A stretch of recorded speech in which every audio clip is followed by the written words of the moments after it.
अगर मैं आपसे कहूं कि रावण आज भी जिंदा है तो क्या आप मानेंगे? अगर मैं आपसे कहूं कि रावण कभी मरा ही नहीं था तो क्या आप मानेंगे? आपको भी लग रहा होगा कि कैसी बेतुकी बातें हैं, लेकिन आज मैं आपको जो कहानी सुनाने जा रही हूं उसमें यह दावा किया गया है कि रावण आज भी जिंदा है, उसका कभी अंतिम संस्कार हुआ ही नहीं था। नमस्कार, मैं हूं समीक्षा दीक्षित और आपका स्वागत है सत्योदय मीडिया में। 9 नवंबर 2019 का वह ऐतिहासिक दिन हर किसी को याद होगा जब सुप्रीम कोर्ट की तरफ से वर्डिक्ट आया था कि अयोध्या में राम मंदिर बनेगा। राम मंदिर 2024 में बनके तैयार हो जाएगा। सभी की आस्था है राम मंदिर में। भगवान श्री राम को हर कोई मानता है।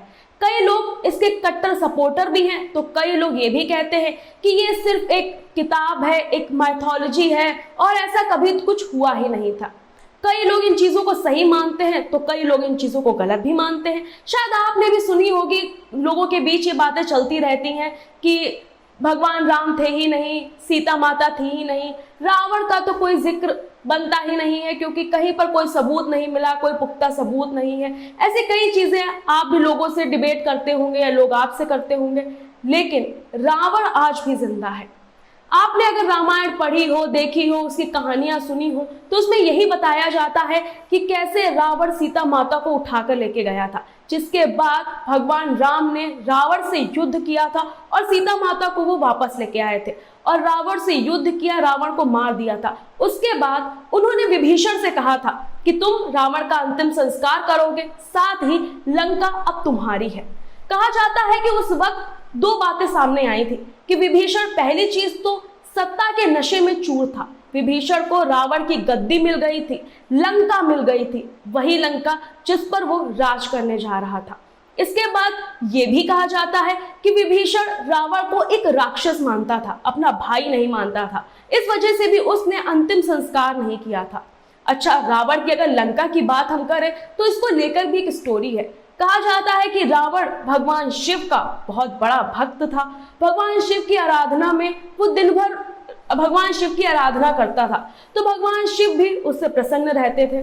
तो एक दिन ऐसा ही जब भगवान शिव ने सोने की लंका अपने लिए बनवाई थी, अपने और पार्वती माँ के लिए, ऐसा कहा जाता है, और रावण ने वही सोने की लंका भगवान शिव से मांगी थी क्योंकि वो भगवान शिव की आराधना करता था। और कहा जाता है कि भोलेनाथ इतने ज्यादा भोले हैं कि अगर आप सच्चे दिल से उनकी आराधना करते हैं, उनको मानते हैं, तो आप उनसे जो भी मांगेंगे वो आपको मिलेगा। कुछ ऐसा ही उस वक्त रावण के साथ हुआ था कि उसने भगवान भोलेनाथ से जो मांगा वो उसको मिला।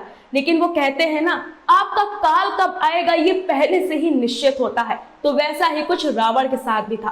रावण की मृत्यु भगवान श्री राम के हाथों होनी थी, ये पहले से ही लिखा जा चुका था और वैसा ही हुआ भी।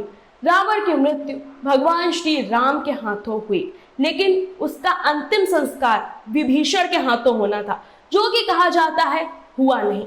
अब आप सोच रहे होंगे कि मैं ऐसे दावा कैसे कर सकती हूँ किसी भी चीज का।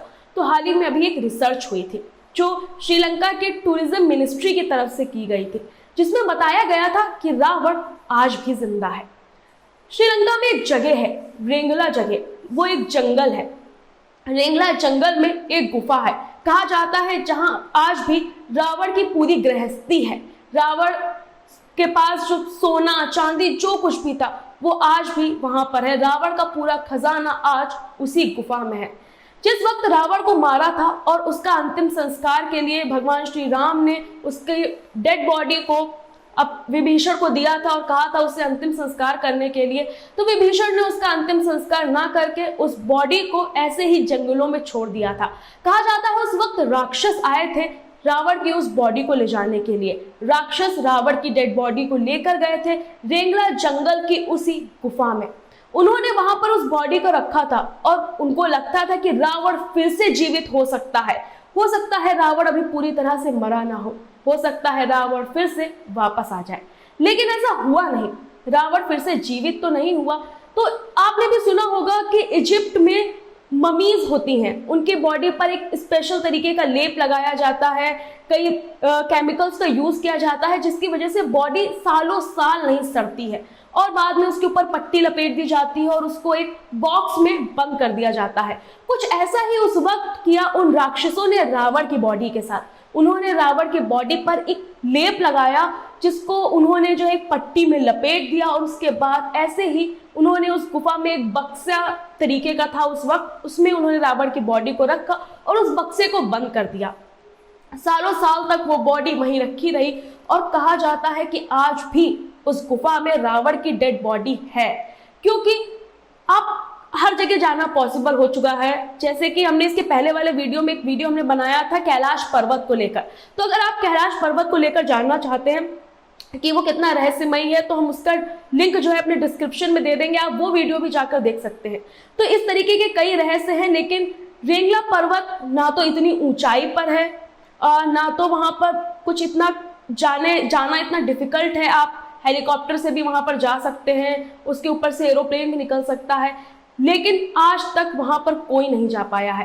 कहा जाता है कि नागकुल के लोगों ने जिम्मा उठाया था रावण की सुरक्षा का। नागकुल के लोग वहां पर परमानेंट आज भी पहरा देते हैं। वो दिखाई तो नहीं देते, लेकिन वो आज भी रावण की सेवा करते हैं, वहां पर पहरा देते हैं, और उन्हीं का कहना है कि रावण फिर से वापसी करेगा, रावण फिर से उठेगा।